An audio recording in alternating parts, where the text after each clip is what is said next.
JKC prime time में आप सभी का स्वागत है। मैं हूं आपके साथ नीति भारद्वाज। प्राइम टाइम में आगे बढ़ने से पहले आइए नजर डालते हैं इस वक्त की प्रमुख सुर्खियों पर।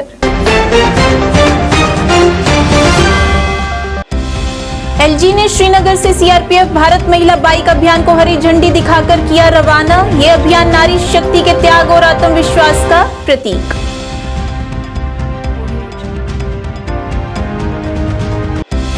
एलजी ने देवकी आर्य पुत्री पाठशाला के संस्थापक दिवस समारोह में लिया भाग। कहा, कार्यक्रम में शामिल होना मेरे लिए है गर्व की बात।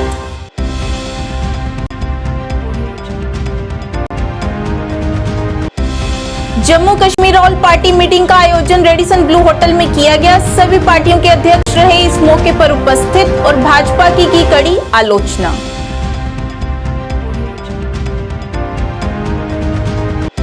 सीपीआईएम के वरिष्ठ नेता एमवाई तारिगामी ने की श्रीनगर में पत्रकारों से बात। कहा, श्रमिकों के लिए ठोस कदम उठाने चाहिए।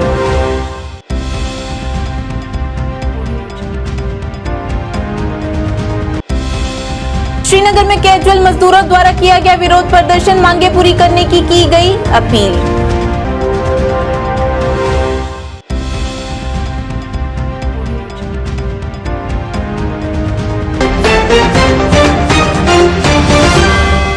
अब समाचार विस्तार से। उपराज्यपाल मनोज सिन्हा ने आज श्रीनगर के लाल चौक पर सीआरपीएफ भारत महिला बाइक अभियान को हरी झंडी दिखाकर रवाना किया गया। ये महिला बाइकर 2134 किलोमीटर की यात्रा करके 31 अक्टूबर को सरदार वल्लभ भाई पटेल की जयंती पर गुजरात के एकता नगर में पहुंचेगी। इस बीच उपराज्यपाल ने कहा कि ये बाइक अभियान नारी शक्ति के त्याग और उनके आत्मविश्वास का भी प्रतीक है और आज महिलाएं विभिन्न क्षेत्रों में साहस, दृढ़ संकल्प और समर्पण के मील के पत्थर पार कर रही हैं। उन्होंने कहा कि लोगों को सशक्त बनाना और उन्हें पूर्ण अधिकार देना जम्मू कश्मीर प्रशासन की प्रतिबद्धता और पहली प्राथमिकता है।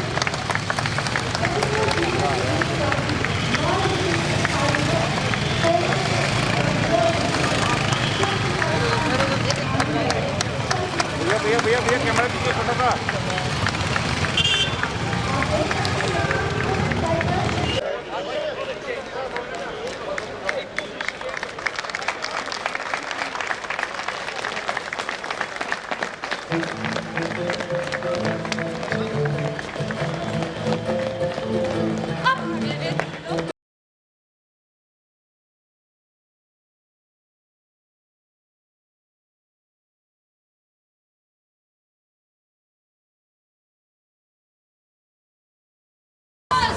सीआरपीएफ की वीरांगनाओं का अभिनंदन करता हूं हृदय से।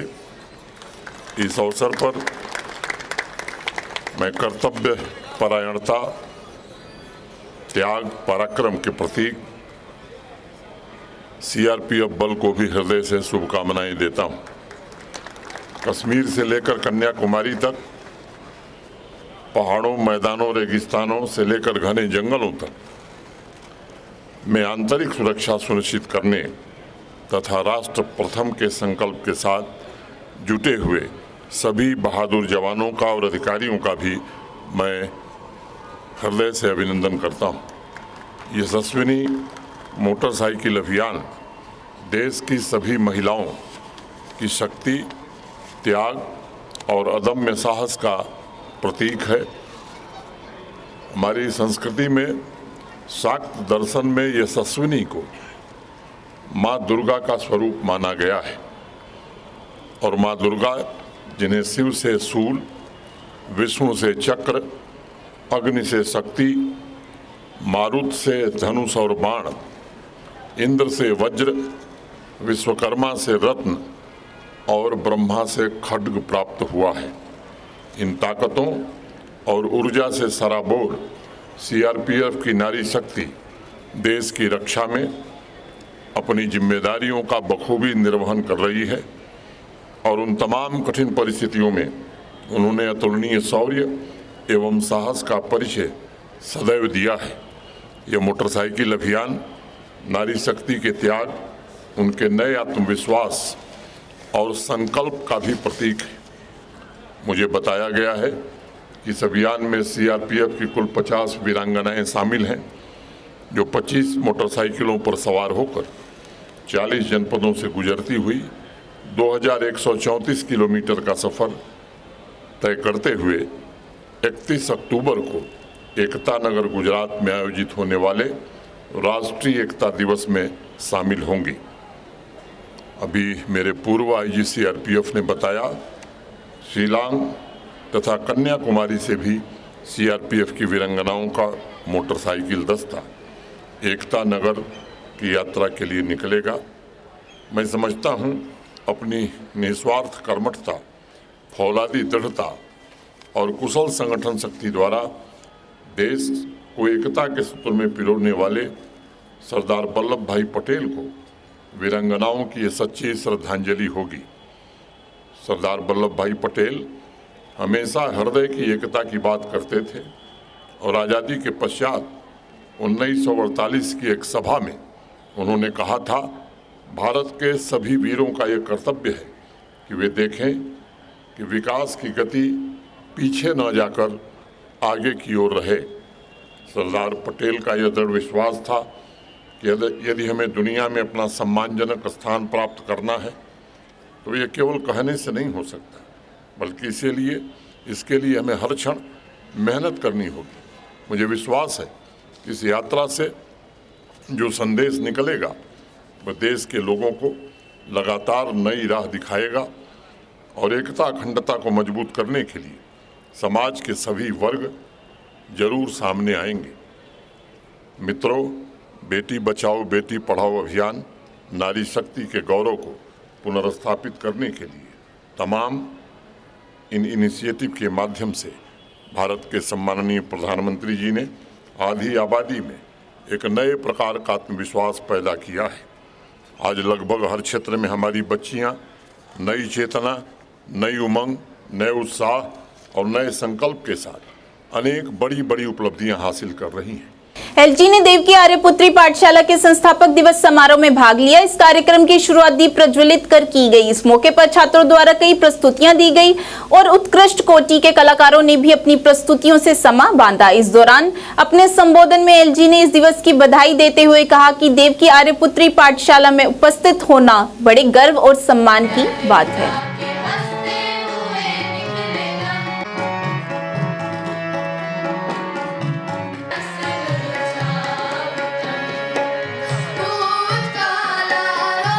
को फाउंडर्स डे की मैं हृदय से शुभकामनाएं देता हूं। मेरे लिए देवकी आर्यपुत्री पाठशाला के कार्यक्रम में शरीक होना किसी पवित्र तीर्थस्थल की यात्रा जैसी है। श्रीमती देवकी देवी जी ने 1910 में कमजोर वर्ग या वंचित वर्ग से आने वाले बच्चियों की शिक्षा के लिए जिस पवित्र भावना से इस विद्यालय की स्थापना की थी वो निश्चित रूप से प्रशंसनीय है, वंदनीय है और आज भी समाज एवं राष्ट्र के प्रति उनका यह अप्रतिम योगदान हम सबके लिए प्रेरणा स्रोत भी है। मैं समझता हूँ सैकड़ों हजारों साल में देवकी जी जैसे व्यक्तित्व किसी भाग्यशाली समाज को मिलते हैं, जिनका आध्यात्मिक प्रकाश पूरे समाज को रोशनी देता है। 112 साल से देवकी जी के बुद्धत्व के कण ने इस स्कूल के माध्यम से अनेक पीढ़ियों के भाग्य का निर्माण किया है। उनकी करुणा, आस्था और महिला सशक्तिकरण के संकल्प को आगे बढ़ाने के लिए वीना जी पूरी तरह से समर्पित भाव से इस कार्य में जुटी हैं। अक्सर मेरी इनसे कई बार मुलाकात होती है। मुझे भी लगता है कि इस उम्र के पड़ाव पर क्या ज़रूरत है इनको, लेकिन बिना थके, बिना हारे, निरंतर केवल यह कि स्कूल हमारा अच्छा चले, जो बच्चे या बच्चियां पढ़ रहे हैं उनका भविष्य उज्जवल हो, इसके लिए पूरी तरह से समर्पित भाव से ये काम कर रही हैं। मैं इस विद्यालय की प्रिंसिपल की भी तारीफ अगर न करूं तो मुझे लगता है ये बेमानी होगी। समर्पण भाव से और वास्तव में एक शिक्षक की तरह सभी बच्चों कि अभिभावक के तौर पर उनकी देखभाल और उनके जीवन में कैसे बदलाव आए, अच्छा बदलाव आए, उनके सपने कैसे पूरे हो सकें, इसके लिए समर्पित भाव से काम करने के लिए मैं इस विद्यालय के प्रिंसिपल को भी बहुत बहुत बधाई देता हूँ। उद्देश्य जब पवित्र भाव से भरे होते हैं तो उन्हें किसी दायरे में नहीं बांधा जा सकता है, और इसलिए तमाम चुनौतियों के बावजूद ये स्कूल अनवरत समाज की सेवा में लगा है। अभी मैं पूछ रहा था बीना जी से कि बच्चे कितने हैं, उन्होंने कहा 450, और जब कुल अध्यापकों की संख्या में देख रहा था तो मैं खुद हैरान था कि 450 बच्चों से इन अध्यापकों का वेतन कैसे निकलता होगा। मुझे लगता है कि ऐसे पवित्र कामों में समाज को भी आगे आना चाहिए। जो पवित्र भाव से काम हो रहे हैं, मुझे लगता है कि समाज को आगे आकर के ऐसे कार्यों में जरूर मदद करनी चाहिए। Jammu Kashmir all party meeting का आयोजन आज रेडिसन ब्लू होटल में किया गया। इस मौके पर रमन भल्ला, विकार रसूलवानी, मनीष साहनी सहित सभी पार्टियों के अध्यक्ष और उनके वरिष्ठ कार्यकर्ता मौजूद रहे। इस अवसर पर सभी पार्टियों की तरफ से भाजपा के प्रति नाराजगी व्यक्त की गई। सांझे मंच की तरफ से बात करते हुए सभी का यही कहना है कि जम्मू कश्मीर में विकास के नाम पर धोखाधड़ी की जा रही है, यहां तक कि इलेक्शन भी नहीं करवाए जा रहे। इस मौके पर उन्होंने अन्य भी कई मुद्दों को उजागर किया।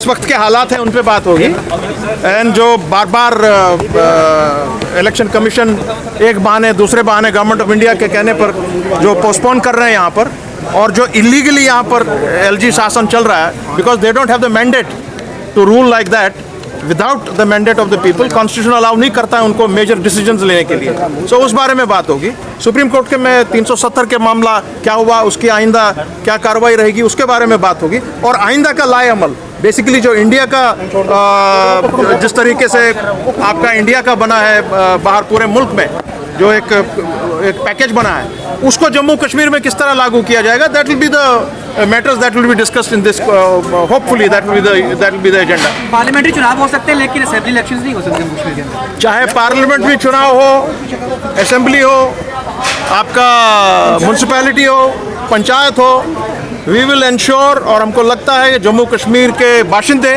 बीजेपी को यहाँ से बहुत प्यार से खैराबाद करेंगे। लगता है डर सता रहा है कोई भाजपा को, जिस वजह से ये चुनावों को रेफर करने का फैसला। जी हाँ, बिल्कुल ऐसा ही लग रहा है। पैरेलल गवर्नमेंट की बात करें, पैरेलल गवर्नमेंट फॉर्मेशन पर भी जो है चर्चा की जा सकती है। बहुत चर्चाएं होंगी आज कुछ चीज। जम्मू के रानी पार्क में आज शिवसेना डोगरा फ्रंट द्वारा विरोध प्रदर्शन किया गया। इस मौके पर पार्टी प्रधान अशोक गुप्ता सहित कई कार्यकर्ता मौजूद रहे। पत्रकारों को संबोधित करते हुए उन्होंने 20 पार्टियों के संयोजन से आज जो मीटिंग की गई, इसी के संबंध में नाराजगी व्यक्त की और कहा कि ये सभी मिलकर इस समय क्या साबित करना चाहती हैं। और उन्होंने गुपकर अलायंस पर भी सवालिया तंज कसते हुए कई मुद्दों को उजागर किया। कुछ पार्टियों के नेताओं ने अपने लोग अलग से खड़े कर दिए, इकट्ठे नहीं थे, ऊपर से इकट्ठे, अंदर से धराधर धार मार चल रही थी। अरे जब पीडीपी भारतीय जनता पार्टी की सरकार बनी तब एक ही बात तय हुई मुफ्ती मोहम्मद सईद के साथ कि नेशनल कॉन्फ्रेंस को किस तरह से समाप्त करने का प्रयास किया जाए। गुपकार के अंदर इकट्ठे नहीं हुए, आज फिर इकट्ठे होने का दावा कर रहे हैं। ये सिर्फ एक धोखा है, फ्रॉड है। मैं प्रश्न करना चाहता हूँ, कोई भी सरकार जम्मू कश्मीर के अंदर, जब शेख अब्दुल्ला की सरकार थी, तो फिर बख्शी साहब को लाया गया। किसने लाया? चाचा नेहरू ने लाया, श्रीमती इंदिरा गांधी ने लाया। जब श्रीमती इंदिरा गांधी ने लाया तब शेख अब्दुल्ला को अंदर कर दिया गया, फिर बाहर निकाल करके कुर्सी पर बैठाया गया। उसके बाद में फारूक अब्दुल्ला को तोड़ा गया और जीएम शाह को लाया गया। ये सब दिल्ली के इशारे पर हुआ। लेकिन मैं कहने का प्रयास करना चाहता हूँ, राजीव गांधी आए, एक कार्ड हुआ, अकाड़ के बाद क्या क्या हुआ इसके अंदर जाने का प्रयास नहीं करना चाहता हूँ। जो दिल्ली ने चाहा, जब दिल्ली ने चाहा, तब जम्मू कश्मीर की जनता के साथ खेलने का प्रयास किया गया। लेकिन मैं कुछ बातें बड़ी स्पष्ट करना चाहता हूँ। आज पीडीपी और नेशनल कॉन्फ्रेंस इकट्ठी मुफ्ती मऊद के शहीद के समय किस तरह से नेशनल कॉन्फ्रेंस को मार दिया जाए, वैसा एक प्रयास किया गया था। मैं 4 अगस्त 2019 याद करवाने का प्रयास करना चाहता हूं। अगर सब कुछ दिल्ली ने ही देना है, सब कुछ दिल्ली ने देना है, कल अगर ये जो अभी अपोजिशन का ग्रुप है ये मांग करना चाहते हैं कि यहाँ चुनाव होने चाहिए, किससे कहना चाहिए उनको? या गृह मंत्री से कहेंगे या देश के प्रधानमंत्री से कहेंगे? तो जब उनके साथ उनके संबंध अच्छे नहीं हैं तो क्या उनकी बात सुनेंगे? लेकिन लोगों को धोखा देने का प्रयास क्यों करना चाहते हो भाई? तुम्हारे संबंध अच्छे नहीं हैं, तुम प्रधानमंत्री से बात नहीं कर सकते, तुम गृह मंत्री से बात नहीं कर सकते, लेकिन इकट्ठा होकर के जम्मू कश्मीर की जनता को धोखा देने का प्रयास, इकट्ठे नहीं हो। किस तरह से एक पार्टी वर्चस्व के ऊपर रहे, दूसरे को नीचे लगा रही। ये 2019 अब्दुल गनी लोन की स्टोरी हमारे सामने है। चुनाव लड़ा, एनसी के लोगों ने अपने आदमी खड़े करके और पीपल कॉन्फ्रेंस को नीचे दिखाने का प्रयास करा। अरे तुम्हारे कहते हो सारा अलायंस इकट्ठा है, तो गुलाम नबी आज़ाद कहाँ है? वो तुम्हारे साथ नहीं है, वो अपोजिशन का हिस्सा नहीं है, वो मिलकर के चुनाव नहीं लड़ेगा, तुम लोग इकट्ठे। ये सब एक ड्रामा है। मैंने फिर एक बात बड़ी अच्छी कही, कहीं की ईंट कहीं का रोड़ा, 20 पार्टियों ने कुंभा जोड़ा। बड़ा स्पष्ट करने का प्रयास करना चाहता हूँ। लेकिन कुछ बातें अगर नई दिल्ली नहीं करनी है तो भारतीय जनता पार्टी क्या कर रही है भाई? उसके बंदे क्या कर रहे हैं? अछूता है। ये कौन अछूता है? ये अछूता है जी अब्दुल गनी लोन, जो लोन आपके साथ था, गुपकार के अंदर आपका स्पोक्स पर्सन था, आज अछूता हो गया क्योंकि आपको सूट नहीं करता है। तो ये सब मैं कह रहा हूँ मौका प्रस्ती का विषय है। आज 20 पार्टियाँ इकट्ठी हुई हैं। अगर तुम लोगों ने सब ने, चाहे शेख अब्दुल्ला से लेकर के, मीर कासिम से लेकर के, बख्शी से लेकर के, और पीडीपी मुफ्ती साहब से लेकर के महबूबा मुफ्ती तो कुर्सी छोड़ नहीं रही थी, भारतीय जनता पार्टी ने उसे समझ लिया भाई, भूल गई। लेकिन मैं सारी बातें कहने को उपरांत ये बात कहने का प्रयास करना चाहता हूँ, ये कहीं की ईंट है, कहीं का रोड़ा है, लेकिन 20 पार्टियों ने मिलकर के कुंभा जोड़ने का प्रयास करा है। प्रैक्टिकली कुछ नहीं है। जो कुछ भी देना है दिल्ली ने देना है, और दिल्ली के अंदर जो विराजमान होगा उसकी बातें मानने वाली हैं। अगर कल मोदी जीत गया तो फिर किससे क्या लोगे, इसके विषय के अंदर आपको विचार करने का प्रयास करना होगा। सीपीआईएम के वरिष्ठ नेता एम.वाई. तारिगामी के नेतृत्व में अस्थायी कर्मचारियों के मुद्दे के तत्काल समाधान की मांग को लेकर श्रीनगर में विरोध प्रदर्शन किया गया। इस विरोध प्रदर्शन का नेतृत्व करने वाले तारिगामी ने कहा कि सरकार को अस्थायी कर्मचारियों के मुद्दे को प्राथमिकता के आधार पर संबोधित करना चाहिए, क्योंकि ये कर्मचारी लंबे समय से अपनी जायज मांगों को हल करवाने के लिए संघर्ष कर रहे हैं। स्कीमों में काम करने वाले आंगनवाड़ी वर्कर्स, आईसीडीएस जिसे कहा जाता है, ASHA workers, mid day meal workers और construction workers, transport workers, handicraft workers union और हार्टिकल्चर और बाकी शोबेजात में डेली वेजर्स, कैजुअल लेबर्स के नुमाइंदगान ने शिरकत की। और इसमें हमारे डॉक्टर कश्मीरा सिंह जी, ये नेशनल सेक्रेटरी हैं centre of Indian trade unions के, हिमाचल से इनका ताल्लुक़ है, ये भी आए थे। और मेरे दाएं तरफ हमारे CITU जम्मू कश्मीर के वर्किंग प्रेसिडेंट हैं, साथ ही ओम प्रकाश जनरल सेक्रेटरी हैं हमारे साथ, और बाकी अभी नज़ार साहब इधर आ जाइए, ये CITU के रहनुमा हैं। और अभी आपको मालूम होगा कि बिजली मुलाजमीन का एक कन्वेंशन भी हुआ था, वहाँ के जोमा भी इस कॉन्फ्रेंस में शरीक हुए। तो जायज़ा लिया हमने जो कश्मीर में काम करने वाले लोग हैं, कामगार लोग हैं, उनके जो मसाइल हैं उनका जायज़ा लिया, भरपूर जायज़ा लिया। और हमें हद दर्जा अफसोस है कि बार बार यकीन दहानियों के बावजूद एडमिनिस्ट्रेशन आज तक टाल मटोल करती आई है, चाहे वो ICDS वर्कर्स हों या आशा वर्कर्स जो कश्मीर में भी और जम्मू में भी हड़ताल पर हैं, काम छोड़ हड़ताल पर हैं। बस इस वजह से मांग है उनकी स्कीमों में काम करने वाले वर्कर्स का कि हमें वर्कर का दर्जा दिया जाए, हमें मिनिमम वेजेस एक्ट के दायरे के अंदर लाया जाए, और जो लेबर कॉन्फ्रेंस ने रिकमेंडेशंस किए हैं वर्कर्स के लिए, चाहे वो कंस्ट्रक्शन वर्कर्स हैं, स्कीमों में हैं या दूसरे डेली वेजर्स हैं, कैजुअल लेबर्स हैं, उनको उतनी माहाना उजरत मिलनी चाहिए और उन्हें रेगुलराइज करना चाहिए। ये मांगे रही है बहुत पहले से, और बार बार मुतालबा करने के बावजूद, जदोजहद करने के बावजूद, यकीन दहानियों के बावजूद मौजूदा इंतज़ामिया ख़ास तौर पर बीजेपी की सरकार दिल्ली से लेकर यहाँ तक। श्रीनगर में कैजुअल मजदूरों द्वारा विरोध प्रदर्शन किया गया। इस मौके पर प्रशासन के खिलाफ जमकर नारेबाजी की गई, जिसमें वे सरकार से उनकी सेवा स्थायी करने और वेतन बढ़ाने की मांग की गई। इस विरोध प्रदर्शन का नेतृत्व करते हुए PHC कैजुअल लेबर्स के अध्यक्ष सज्जाद परे ने कहा कि वे पिछले 25 वर्षों से अपनी सेवाओं को बेहतर ढंग से निभा रहे हैं, लेकिन सरकार और प्रशासन की ओर से उनके साथ कोई न्याय नहीं किया गया।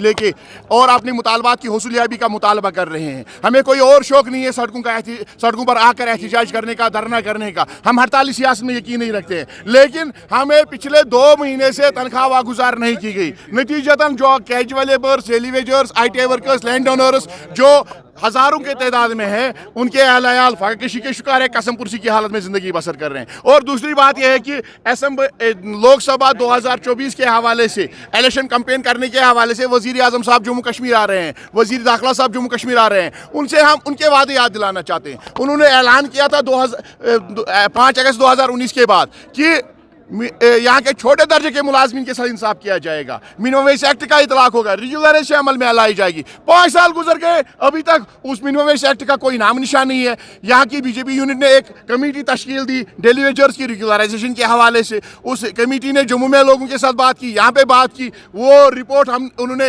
होम मिनिस्ट्री को सबमिट की, चीफ साहब LG साहब को सबमिट की, चीफ सेक्रेटरी साहब को सबमिट की, लेकिन उस रिपोर्ट का भी कोई नाम निशान नहीं है। आज तक उस पर कोई रद्द-ए-अमल सामने नहीं आया। हम वज़ीर आज़म साहब से कहना चाहते हैं, लोग खोखले वादों में यकीन नहीं रखते हैं, न झूठे वादों पर वोट देते हैं। लोग चाहते हैं कि जो वादे मैनिफेस्टो को, इलेक्शन मैनिफेस्टो को देके वोट दिया जाता है, वो जो वादे किए होते हैं सरकार ने, उन वादों अगर वो पूरे हुए होते हैं उसको देख के वोट देते हैं। सरकार से हमारी अपील है, जो 5 साल पहले आपने वादे किए थे उन वादों को पूरा करो, फिर उसके बाद इलेक्शन के हवाले से बात आगे चलेगी। उसके बाद डल झील में वाटर अब्जॉर्बिंग की शुरुआत की गई, जो अपने आप में एक रोमांचक और साहसिक गतिविधि है। ये गतिविधि स्थानीय लोगों और पर्यटकों दोनों के आकर्षण का केंद्र है। पहले सोनमर्ग और पहलगाम में उपलब्ध ये खेल अब श्रीनगर के केंद्र में पेश किया गया है। स्थानीय उद्यमी का लक्ष्य सुरक्षा उपायों और पर्यटन विभाग के सहयोग से डल झील के साहसिक विकल्पों को समृद्ध करना है।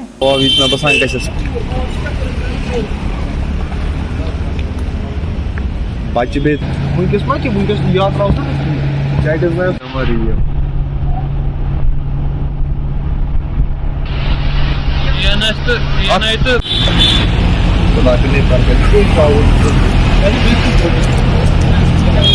मैं एक्चुअली डल लेक का ही हूँ। हमने थोड़ा बहुत कंसेप्शन नया लाया था डल लेक में।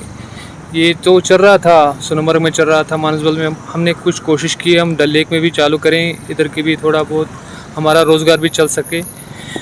जो है इसका नाम है वाटर अब्जॉर्बिंग बॉल।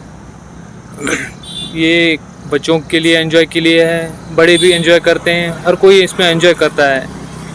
बाकी हमारी सोच ही रहती है, हमारी जो नौजवान नस्ल है वो एक अच्छे तौर से जानी चाहिए, ना कि ड्रग। अभी तो आपको पता है ड्रग एडिक्शन में जा रहे हैं, या किसी और में जा रहे हैं, हम चाहते हैं कुछ फिटनेस में आ जाए, कुछ नए तौर में आना चाहिए, इसलिए हमने चालू किया है। हाँ, इसमें बहुत हमारे तो 4-5 आदमी हैं, हम खुद भी है इसमें साथ। हमारी ये जो हमारी चल रही है कर्व इलेक्ट्रिसिटी की है, जो जिनकी बाइसिकल्स हैं उनकी ये भी है। हम भी यहाँ पर लाइफ गार्ड है, lifeguard as a lifeguard हम काम करते हैं इधर। हमारा ये रहता है, हमारा भी रोजगार इसी से चलता है। अभी तो ऐसा अच्छा ही चल रहा है हमारा, 1 हफ्ता ये हो गया चालू होते हुए, अभी अच्छा ही चल रहा है। आइए और एंजॉय कीजिए, आप देखिए कैसा मज़ा है, एंजॉय कीजिए डल लेक में। ब्लॉक आरएसपुरा के अधीन आती रंगपुर सिधड़ा पंचायत के सरपंच पूर्व कप्तान फतेह चंद ने पंचायत के अधीन आते गांव रंगपुर सिधड़ा में लाखों रुपए की लागत से विकास कार्यों की शुरुआत करवाई, जिसमें गांव की 4 गलियों को पक्का किया जाएगा। इस मौके पर पंचायत के अन्य प्रतिनिधियों सहित काफी संख्या में गाँववासी मौजूद रहे। इस मौके पर सरपंच फतेह चंद ने कहा कि लगभग 7 लाख रुपए की लागत से इस लंबित मांग को ध्यान में रखते हुए गाँव में विकास कार्यों की शुरुआत करवाई गई।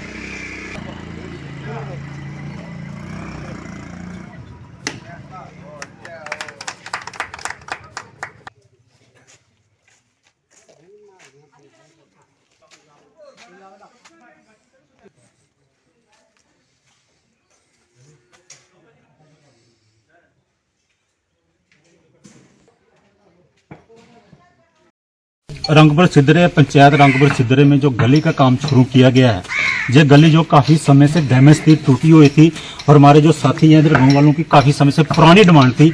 और ये आज गली का जो काम शुरू किया गया है, जैसे आप देख रहे हो माता जहाँ पे खड़े हैं, काफ़ी लोग खुश हैं। और ये गली जो है, और जब से ये गली बनी है करीब अभी ही ये यहाँ पे टायर लगनी शुरू हुई है, तो ये बहुत ही पुरानी डिमांड थी। तो आज जैसे आप देख रहे हैं, ये गली बनाई जा रही है, बड़ी ठोस तरीके से गली बनाई जा रही है, बजरी डाल के, कंकरा डाल के, मिक्स करके, और अच्छी टाइल लगाई जा रही है। और ऐसे ही इस गांव में करीब 4 गलियां बननी हैं, जो मेन गली हैं उसके साथ में लिंक हैं। और जो गली की जो जहाँ पे ग्रांट है 7.5 लाख से की डिमांड जहाँ पे लागत लगेगी, तो ये गली जो है बड़ी अच्छे ढंग से बनाई जाए। काफ़ी समय से जहाँ पे डिमांड थी। तो मेरे साथ हमारे पंच सोमनाथ जी जहाँ पे मौजूद हैं, उसी के साथ में पंच सोमनाथ जी, हमारे जेडीओ चमनलाल जी, और मेरी माता बहन जहाँ पे मौजूद हैं। तो बहुत ही अच्छे ढंग से ये काम किया जा रहा है, और गाँव वाले काफ़ी खुश हैं, और इनकी काफी पुरानी समय से यहाँ पर डिमांड थी। क्या विश्वास दिलाते हो सर पंचायत के लोगों को, क्या आने वाले दिन? जैसे कि आप, मैं मीडिया वाले से बोलना चाहूंगी, जैसे आप पहले भी जानते हैं कि मेरी पंचायत रंगपुर सिद्धरे में काफी समय से काम चल रहा है, काफी अच्छा काम हुआ है। और पिछले 4 साल से, मेरे 4 साल के टर्नओवर में, तो मतलब काफी ज्यादा काम हुआ है। और अभी 2-4 गलियां जो बची हैं, विलेज रंगपुर सिद्धरे, चाहे विलेज बनोटा खम्ब, तो वो भी गलियां जो अभी इस जो ये वाली बजट है 2023 वाली, इसमें मुझे लगता है कि पूरा काम जो कंप्लीट कर दिया जाएगा। और जो आगे बचेगा तो वो नेक्स्ट जो है हमारा जो इंस्टॉलमेंट है उसमें पूरा कर देगा। जय हिंद, जय भारत। सार्वजनिक स्वास्थ्य केंद्र ओल्ड टाउन बाग इस्लाम ने एक बैठक का आयोजन किया, जिसमें सिविल सोसाइटी, वार्ड सदस्य, पैरामेडिकल स्टाफ और बीएमओ शेरी उपस्थित रहे। इस बैठक में स्वास्थ्य केंद्र की कमी के कारण लोगों को आ रही परेशानियों पर बातचीत की गई, और लोगों ने बताया कि इस स्वास्थ्य केंद्र में मात्र एक ही चिकित्सक नियुक्त है, और कहा कि यहां पर रात में कई बार मरीजों को यहां से दूसरी जगह इलाज के लिए ले जाना भी पड़ता है, जिसमें कई मरीजों की हालत और भी खराब हो जाती है। इस मौके पर स्थानीय लोगों और वार्ड की पार्षद तबस्सुम ने इस स्वास्थ्य केंद्र पर रात में मेडिकल स्टाफ और एम्बुलेंस एवं अन्य सुविधाओं की मांग की।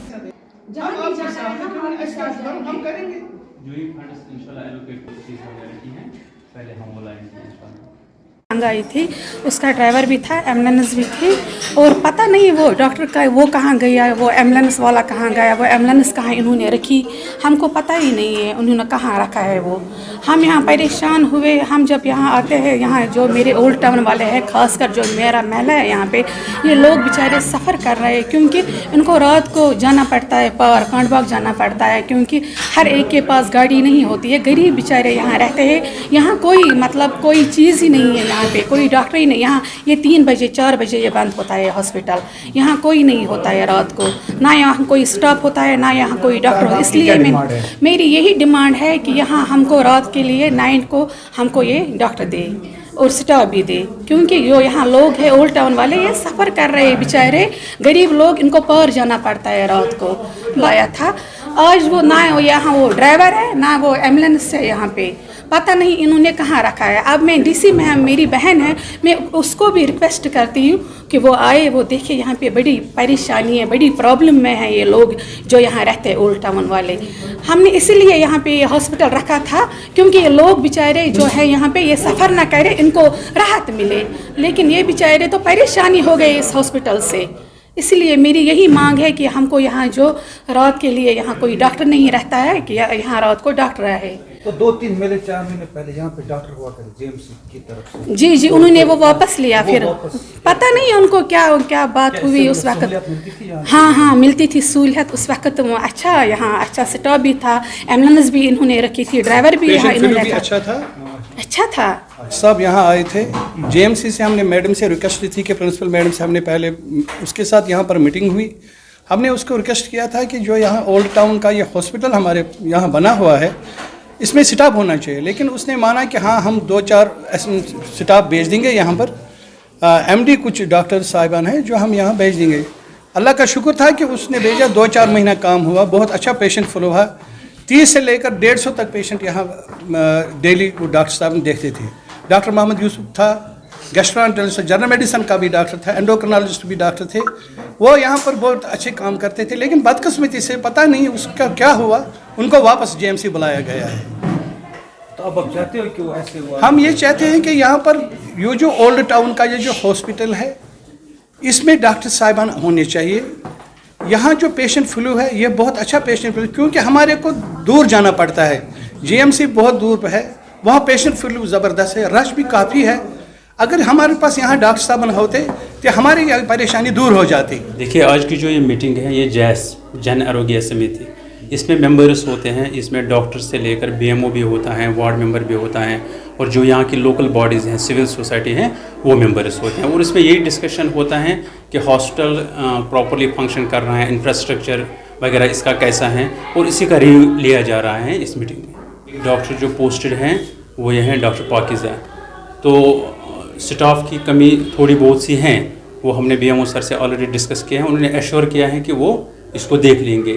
तो डॉक्टर साहिबा का टीडीसी सदस्य आरएसपुरा प्रोफेसर गारूराम भगत तथा बड़ियाल ब्राह्मणा अपर पंचायत के सरपंच बिनी शर्मा ने संयुक्त रूप के साथ खरगोला सीमा सुरक्षा चौकी तथा जाने वाली मुख्य सड़क पर तारकोल डालने का काम शुरू करवाया। इस मौके पर गांव के हरबंस चौधरी सहित काफी संख्या में गांववासी मौजूद रहे। इस मौके पर डीडीसी सदस्य प्रोफेसर गारूराम भगत ने कहा कि केंद्र सरकार की नीतियों के कारण आज ग्रामीण क्षेत्र में भी पक्की सड़कों का जाल बिछाया जा रहा है। उन्होंने कहा कि आज जिस सड़क का निर्माण कार्य शुरू करवाया गया है, इसके कार्य के पूरा होने से सीमा सुरक्षा बल के जवानों के साथ साथ क्षेत्र के किसानों को भी काफी फायदा मिलेगा।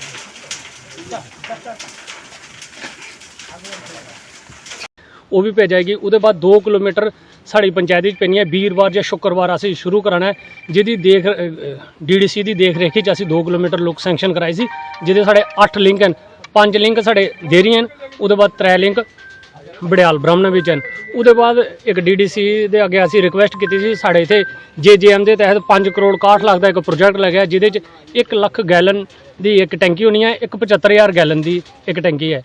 उहदे 8 किलोमीटर पैप बड़ियाल पंचायत फिरेगी।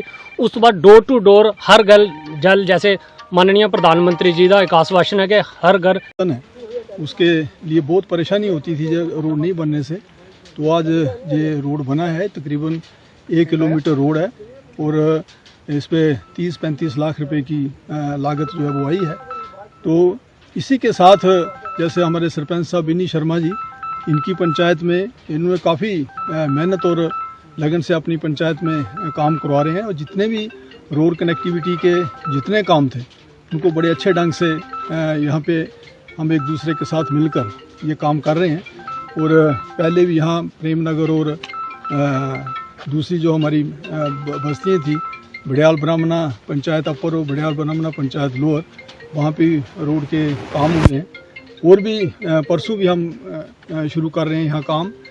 उसमें भी यहाँ एक दो लिंक्स ऐसे हैं जिनकी बहुत ज़्यादा पुरानी डिमांड है लोगों की, तो उनको भी पूरा किया जाएगा। इसके साथ साथ और भी जो गांव में देहातों में जो बिजली के काम है, पानी पीने के पानी के जो काम है, वो भी प्राथमिकता पे किए जा रहे हैं, ताकि देहातों में भी लोगों को पूरी सुख सुविधा वो जो मिल सके और लोग मतलब खुशहाल होंगे। क्योंकि गांव की तरक्की होगी। हमारे माननीय प्रधानमंत्री नरेंद्र भाई मोदी जी की मैं समझता हूँ ये सोच है कि देहातों में रहने वाले जो लोग हैं वो भी डेवलप हों, उनकी भी तरक्की हो, तभी हमारा देश जो है वो डेवलप हो। श्रमिक संघ समन्वय समिति अनंतनाग के अध्यक्ष आशिक हुसैन और उपाध्यक्ष मुजफ्फर अहमद नजर ने आज एक संवाददाता सम्मेलन को संबोधित करते हुए कहा कि शैक्षिक सहायता की फाइलें अभी भी लंबित हैं, जिससे लाभार्थियों को परेशानी का सामना करना पड़ रहा है, जिसके कारण मजदूरों को न्याय नहीं मिल पा रहा है। सबमिट हुए हैं डिपार्टमेंट में, जिसका वजूहत ये रहे है कि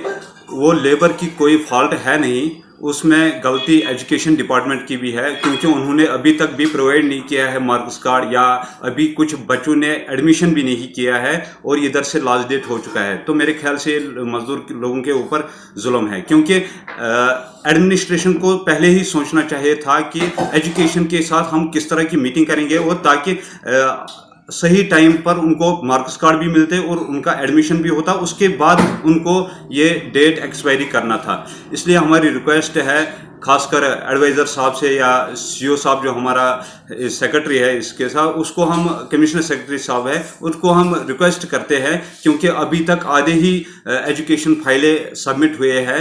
मेहरबानी करके इस डेट को एक्सटेंड कीजिएगा, ताकि जब तक उन सबको मार्क्स कार्ड या एडमिशन हो जाएगा उसके बाद एक्सपायर करना होता है तो वो ठीक है, तरीका भी नहीं मिल जाएगा।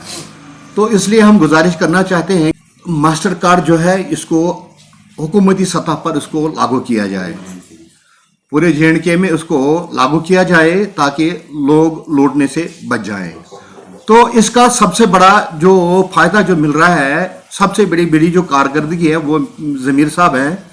वो जमीर उपमंडल मेंढर के ब्लॉक मनकोट में चिकित्सा विभाग द्वारा एक ब्लॉक दिवसीय कार्यक्रम का आयोजन किया गया। कार्यक्रम में उपायुक्त पुंछ यासीन चौधरी सहित चिकित्सा विभाग के कई अन्य अधिकारियों और डॉक्टरों और कर्मचारियों ने भाग लिया। इस मौके पर बीएमओ मेंढर मोहम्मद अशफाक चौधरी, एसडीएम मेंढर मोहम्मद जहांगीर खान, तहसीलदार मनकोट मोहम्मद रूफ कादरी, पंच सरपंच और बड़ी संख्या में क्षेत्र के लोगों ने भाग लिया। इस मौके पर क्षेत्र के लोगों ने भाजपा सरकार और पुंछ जिला प्रशासन को धन्यवाद देते हुए कहा कि उन्होंने इस सीमावर्ती और पिछड़े क्षेत्र के लोगों के लिए कई योजनाएं लागू की हैं।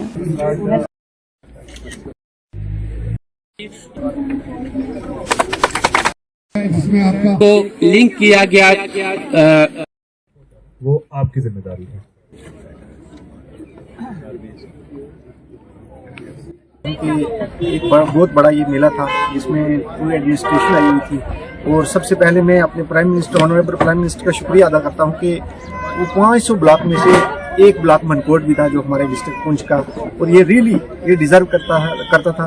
और प्राइम मिनिस्टर को मैं सबको मैं मुबारक देता हूँ कि वो रियली टच इस बॉर्डर विलेज के एक ब्लॉक से ये टच हैं, और आने वाले वक्त में जो ये स्कीमें यहाँ आई हैं इनकी इम्प्लीमेंटेशन अच्छे तरीके से होगी। शुक्रिया अदा करता हूँ मीडिया हजरात का कि जिन्होंने आज वक्तन हर जगह पे आप हमारी गरीब लोगों की आवाज़ ऊपर तक पहुँचाते हैं। मैं शुक्रिया अदा करता हूँ आज हमारी अपनी सरकार का, जिन्होंने मनकोट ब्लॉक को ये एक मॉडल ब्लॉक बनाने के लिए उन्होंने चुना है, और ये वाकया ही एक ये बैकवर्ड ब्लॉक था। और जो हम अपने डीसी साहब का, एडमिनिस्ट्रेशन मेंबर का, एसडीएम साहब का, सबका हम शुक्रिया अदा करते हैं कि आपका चैनल का शुक्रिया अदा करना चाहता हूँ। मैं मोहम्मद शफीक सोशल एक्टिविस्ट मनकोट से हूँ, और जो ये हमारा मनकोट एरिया है ये फार फ्लंग एरिया और बैकवर्डनेस एरिया था। और तीसरा नंबर ये था कि जो हमारा ये मनकोट एरिया है ये बॉर्डर के साथ पड़ता था, हम लोगों को इस मसले में कोई अवेयरनेस नहीं थी। हम बीमारियों को घर में लेके पालते थे, क्योंकि ये दूर दराज और फार फ्लांग एरिया होने के नाते आज मैं गवर्नमेंट का शुक्रिया अदा करना चाहता हूँ कि तमाम डिपार्टमेंट ने यहाँ पे आके आज लोगों को अवेयरनेस मिलाया। हम धन्यवाद करते हैं डीसी साहब का, धन्यवाद करते हैं यूटी सरकार जनाब मनोज सिन्हा लेफ्टिनेंट गवर्नर साहब का, और धन्यवाद करते हैं CMO Poonch, SDM Mendhar, BMO Mendhar, सबका धन्यवाद करते हैं जिन्होंने मनकोट के अंदर एक जो कैंप लगाया है, इसका लोगों को बहुत बड़ा फायदा हुआ है। पहली बात तो यह है तेजस्वी प्रधानमंत्री श्री नरेंद्र मोदी जी, जिन्होंने इस बॉर्डर के इलाके को जो है यहाँ पर याद किया है। डॉक्टर साजिद अहमद खान चौधरी साजिद साहब ने जो उनसे बात की है, बड़ी बात एक डॉक्टर साहब ने कह दी है जो माननीय है और पूजनीय है। मनकोट एस्पायरेशनल ब्लॉक के तौर पर चुना गया और पिछले हफ्ते ऑनरेबल प्राइम मिनिस्टर ने यहाँ की ब्लॉक टीम के साथ डायरेक्टली संवाद के तहत इंटरैक्ट भी किया और ये पूरे मुल्क में हर एक एस्पायरेशनल ब्लॉक में एक संकल्प सप्ताह अब मनाया जा रहा है, जिसमें हर दिन एक स्पेशल महकमे के रिलेटेड मेले या कोई पब्लिक सभा या इवेंट रखे जा रहे हैं, जिनका मकसद ये होगा कि हम उस डिपार्टमेंट के रिलेटेड जितनी भी स्कीम्स हैं, बेनिफिशियरी ओरिएंटेड स्कीम्स, उन्हें सैचुरेट करें। और आज का दिन 3 अक्टूबर पूरे कंट्री में उन्हीं एस्पिरेशनल ब्लॉक्स में आयुष्मान भव कैंपेन के तहत हेल्थ मेला लगाने की कार्रवाई यहाँ भी की गई। और जैसे आप देख रहे हैं कि department of health and medical education ने एक बहुत बेहतरीन हेल्थ मेला रखा गया। यहाँ जो 5 स्पेशल प्रायोरिटीज़ हैं आयुष्मान भव कैंपेन के अंदर, चाहे वो ANC चेकअप्स हो या टीबी कवरेज, टीबी स्क्रीनिंग्स हो या इम्यूनाइजेशन हो या आभा आईडी जनरेशन हो, उन सबको के प्रोविजंस रखे हैं। और साथ साथ में काफ़ी ऐसे स्पेशलिस्ट जो अदरवाइज CHC मेंढर या DH पुंछ में भी अवेलेबल नहीं थे, उनको भी यहाँ बुलाया गया। आज के इस अंक में इतना ही। नए अंक लेकर फिर हाजिर होंगे, तब तक के लिए दीजिए इजाजत। नमस्कार।